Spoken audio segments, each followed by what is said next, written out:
Broadcasting live from the Business RadioX studios in Atlanta, Georgia, it's time for High Velocity Radio. Welcome to the High Velocity Radio Show, where we celebrate top performers producing better results in less time. Stone Payton here with you this afternoon, and you guys are in for a real treat. Please join me in welcoming to the broadcast business coach and co-founder with Culture to Cash, Mr. Nick Scarabosio. How are you, man?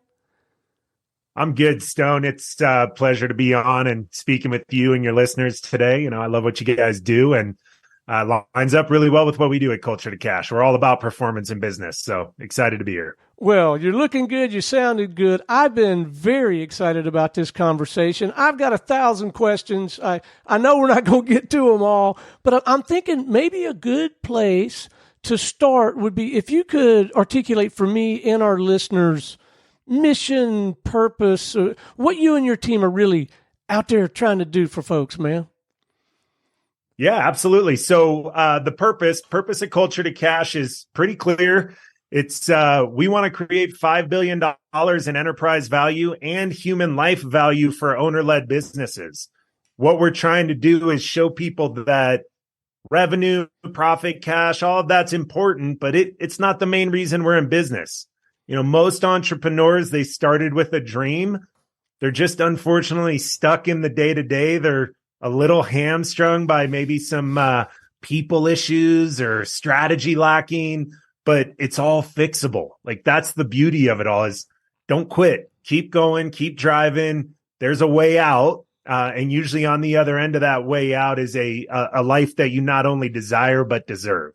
Well, it sounds like a noble pursuit to me, but I got to know the backstory, man. How does one find himself in this kind of role, in this arena, serving these kinds of constituents? Yeah. So 3 of us co-founded Culture to Cash, myself, my 2 partners, Corwin Smith and Matt Blanton. We were all those people at one point or another. So I come from the real estate and property management industries, as well as owning some fitness gyms. And I did everything wrong. You know, on the outside, everyone would say it was good. It was great. Like, you're doing so well. But I was personally just driving myself into a hole. I was overweight. I was stressed. I was anxious, wasn't being the husband and the father that I wanted to be. So not only in business, but at home personally, I wasn't taking care of the vows and commitments that I had made. So I started looking for a process out, a system out, and went through coaches, went through some consulting, some worked, some didn't, but always learning along the way. And what was really exposed to me is, while I was good in those fields, I wasn't great because I wasn't being driven by purpose and passion. So, you know, fast forward from that 2004 start timeline to about 2016, 2017, started really saying, hey, what is this that I'm doing? Because I'm getting a lot of requests for help, but what's the process I have? And started building a program, building a system.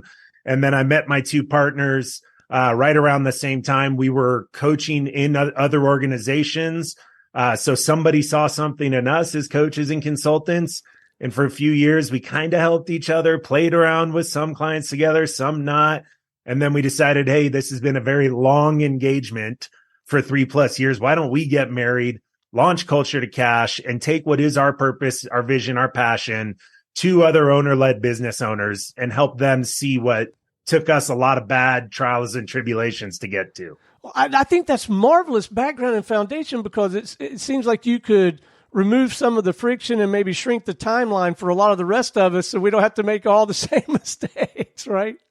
That's it. Yeah, you don't have to go it alone. You know, there's we've made the mistakes for you. Try to avoid them now. All right, so let's dive into the work a little bit. Describe for me, if you can, sort of the engagement cycle. I'm particularly interested in what happens early on in an engagement, how you get this thing rolling. Yeah. So, you know, an owner-led business realizes, hey, I've got a viable product here. I seem to have a company that works. I just don't know how to take it to the next level. So you come to us, the first thing we start talking about, which catches most people off guard, is we remove business. where do you want to go? Like, Stone, what are you doing this for? What's the ultimate end game? What are your life ambitions, your family ambitions? And what are you going to need to support those coming true? So once we have ourselves grounded in what we want, now we bring in business. Okay, let's talk revenue. Let's talk people. Do you have a strategy? And we do all this through one-on-one coaching. We have groups, but we also have a lot of back-end systems. So we're analyzing data. We're finding out, where are you strong? Because, hey, let's keep doing that piece. But where are you also missing some major, whether it's systems, processes, or people? So once we identify what the gaps are, then we get into the strategic side of it. Okay, hey, if we could snap our fingers and fix everything tomorrow, we would. We'd also probably be billionaires if we had that capacity, but it does take time. We say, proper strategy, anywhere from 12 to 24 months to implement, but we have to do that in chunks. We can't do it all at once because you don't have the capacity. Your people don't have the capacity. Oh, and there's this other thing called life in the middle of the way. You still got to take care of all that. I'm sure there are some unique characteristics to every engagement, every business, every individual within the business.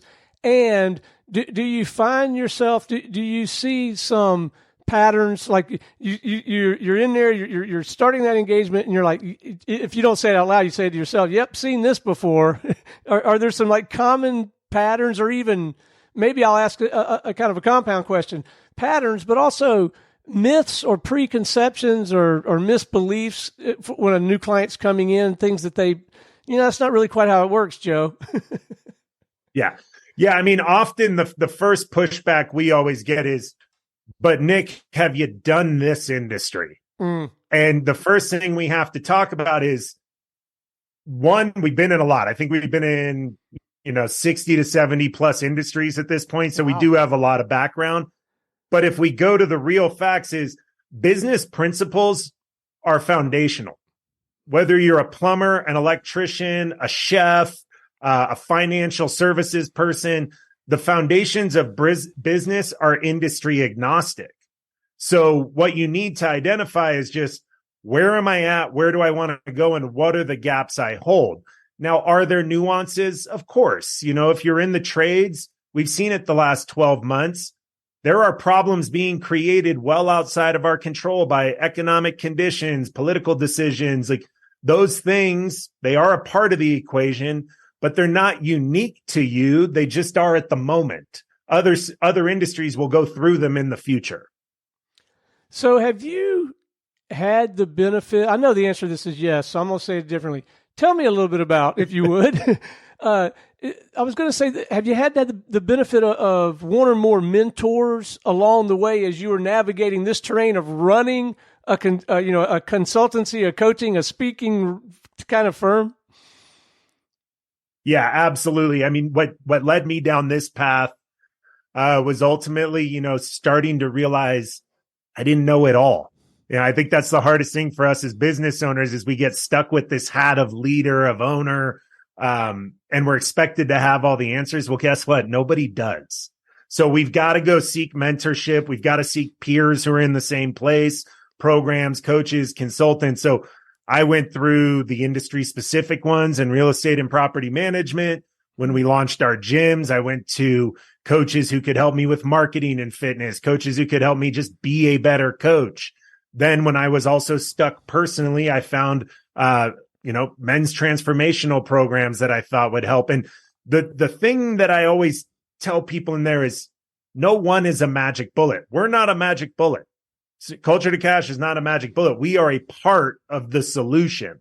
So what you have to be open to, and it's probably the one piece holding most business owners back, is just willing to accept that vulnerability of, I need help, I need a solution, and this is going to be a piece of the solution, not all of it at once. Yeah.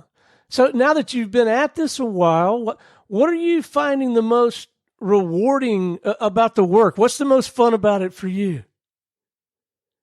Yeah. So as I had mentioned, we're trying to create value for business owners. We want to see you exit for a massive number. So you, your family, your legacy is taken care of financially. That's great. But we really do focus in on what we refer to as human life value. How are you affecting your people? How are you affecting yourself? Like, what are you passing on that is way more important than money? So if you're an industry or you're an organization, whether you've got 10 employees or 100, you have to realize that it's probably about 3 to 4x how many people you have the opportunity to affect. Because we've got wives, we've got husbands, we've got kids, we've got future grandkids, we've just got communities. So what we really like to do at Culture to Cash is realize that the impact we can make, yes, we'll make the CEO's life better. We'll probably make them some more money, but that will actually trickle down to an effect across the entire organization, its people, and their legacies. So if we can make an impact from top down all the way to the front line and know that, hey, maybe little Johnny 15 years from now has a nugget of truth and gold from his dad that learned it from their CEO, that learned it from us, that's what makes it worthwhile. What a great way to frame it. Human life value. Listeners, you're going to hear that from me again, and I will try to credit Nick. But yeah, what happens to me? Well, I didn't make it up. So okay. We didn't make it up either. That was from one of our coaches and mentors, but it is just, it's always stuck with us. It's a big part of our decision making. Yeah. Is how are we impacting human life value? I may have mentioned to you before we came on the air, I don't know if I did or not, but a lot of our listeners know that I came from the sales and marketing arena within the training consulting world. So I have kind of that, I look through a lot of things from the sales and marketing lens, and I am curious, how does the whole sales and marketing thing work for a practice like yours, in a firm like yours? Do you have to get out there and shake the trees, or are you at a point where it's coming to you, or how's that work for you? It's a holistic approach. So we're big believers in, you got to have multi-marketing going on. So yeah, we have referrals, we have networking, people who we've provided a tremendous value to, put us in touch with other business owners they know. But we also go the traditional routes as well. We're doing digital marketing. We're doing Facebook and Instagram campaigns. Like, our whole goal is not to work with the entire world, but it's to work with the people that are the best fit for what we do to make the most impact. And the only way we can find out if you're a good fit is to market and have a conversation. Sometimes it works, sometimes it doesn't, but you come and you have a talk with me. I'm not going to say, hey, Stone, I don't like you. I'm not going to work with you. I'm going to say, hey, Stone, I don't know if we're necessarily a good fit, but maybe talk to these 3 individuals. Maybe they're going to be a better person for you. Well, that fit conversation and that value conversation, I was from the training consulting world, so I knew how important it was there. It sounds like everything you're doing is so grounded in trust and relationship and fit and the value that they perceive. And there must be a really strong educational component to what you do to even just get to where you can have a substantive conversation. It's the antithesis of transactional, your world, right? Yeah. Yeah. I mean, here's the reality is that 99% of business owners we talk to when we start our conversation is, while I may not be saying these words, what they hear is, your baby's ugly. Because I'm saying, hey, like, here's the gaps we see. Here's the potential you could have, but you need to make some changes. You're not doing this right. You could potentially do this better. So this is your business that you've poured your blood, sweat, and tears into. It's your baby. It's your single largest asset. And you got some guy, whether it's in Zoom or in person or some other form of communication, telling you it's not perfect.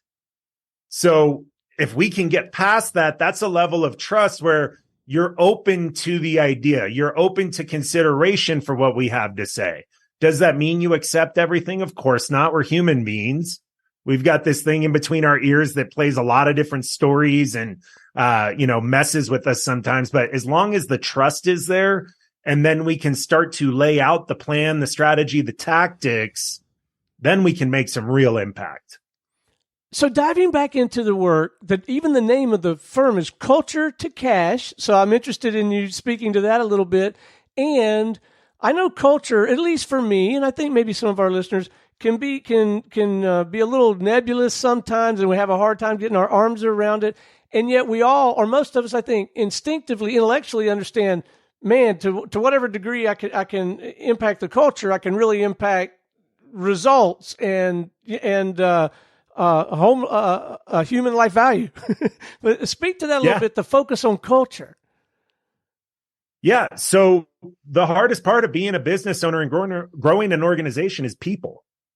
Like, we are the most difficult beings on the planet, because while we're highly evolved and we can speak and we have language, we then have to take into consideration that while Johnny's working at the company, Johnny's also got a family. He's also got requirements and vows and commitments he's got to fulfill. So if he's not taken care of, that can create issues inside of my organization. Maybe his productivity's off, or he's distracted, or he's disconnected. So what we know to be true is if we can dive into upgrading our people, the results come as a benefit. And when we're talking culture, while it's cool what the tech companies do with the ping pong tables and the free lunches and things like that, it's great. And those can be fun, but culture is really, how do I lead? And if I'm having conflict, how do I handle conflict? How do I improve my people? How do I make sure they're not only committed to themselves, but they enjoy what they're doing, so thus they're committed to the organization? What a great checklist of questions. That helps you get your arm around culture really quick. Man, you just kind of rattled it off, but that's a seminar right there. Probably. All right, I'm going to switch gears on you a little bit before we wrap, if I could. I'm interested to know, and I don't know where you'd find the time, but I get the sense that you would have real value for this. What hobbies, passions, interests, things that you have a tendency to nerd out about outside the scope of your work? Like, my listeners, they know I like to hunt, fish, and travel, but how about you? Yeah. So when we're not working, I am a husband and father. So I got a 14-year-old son, 11-year-old daughter. So they definitely keep me busy between high school sports for my son, competitive cheer for my daughter. And then for me personally, big fan of Brazilian jiu-jitsu, train that consistently. And then I also love to golf. And we happen to be in the awesome state of Colorado now. So when winter hits, try to hit the mountains, get some skiing and snowboarding in. But really, it's just more about do what you love outside of work. Because if you're not, what are you doing it for? Amen. And I mean, my experience has been, I personally need that white space. I need to retreat and sit in a tree for a while. I feel like I'm a better leader when I come back, right? Absolutely. Yeah. I mean, one of the promises we make to clients who sign up with us is within the first 90 days, we cut the time to manage the business by 50% for the owners. And what I always tell them is, hey, I'm going to get you back 50% of your time. Don't do something stupid like filling it with more minutia work. Go enjoy it. Go spend some time outdoors. Go spend some time with your family. Hey, you haven't had a vacation in 6 years. Even if it's only a day, go take a vacation. Like, enjoy life, because that's the only reason we should be working, is to produce happiness and ability to enjoy life. Yeah. Okay, let's leave our listeners, if we could, with a couple of actionable tips, something that they should be doing, not doing, reading, maybe some dashboard signals that they ought to be paying more attention to some of these topics, or maybe even ought to be reaching out to someone and having conversation. Let's leave them with a couple of things they can go ahead and listen, gang. The best tip is reach out and have a conversation with Nick or somebody on his team. But even short of that, some things to think about, begin focusing on maybe. Yeah. So where we start everybody is start with people. Stop worrying about cash. Stop worrying about strategy and tactics. Because if you're not paying attention to your people, none of it matters. The hardest part of this game is hiring, sourcing, and keeping good employees. So start looking at your processes of doing that. We start with function first, always function first. What's the role? What needs to be accomplished? Then we go find the people for it. Then we pour our energy and support into them. And that's what's helping grow teams. So once you have the people part dialed in, then you can start to ask yourself, where do I want to take this thing? Well, I'm glad I asked. That's a good set of recommendations. I tell you what, gang, if you want to get some really solid consulting information, knowledge for free or next to free, get yourself a radio show, man. You meet some fascinating people with a lot of depth. Thank you for that. All right, what's the best way for folks to reach out and have a conversation with you or someone on your team, tap into your work, whatever? Let's leave them some coordinates, whatever you think is appropriate and most productive. Yeah. So culturetocash.com, all spelled out. That's our website. There's plenty of buttons on there for you to book a free discovery call. We are three men that truly believe in having conversations with no outcome for us. All we want to do is provide impact for you. So even if it's 20, 30 minutes and I can leave you with one nugget, that's a win for me. Social media, you can type in my name, Nick Scarabosio. There's not a whole lot of Scarabosios running around this planet, so pretty easy to find. And other than that, yeah, social and website's the best way.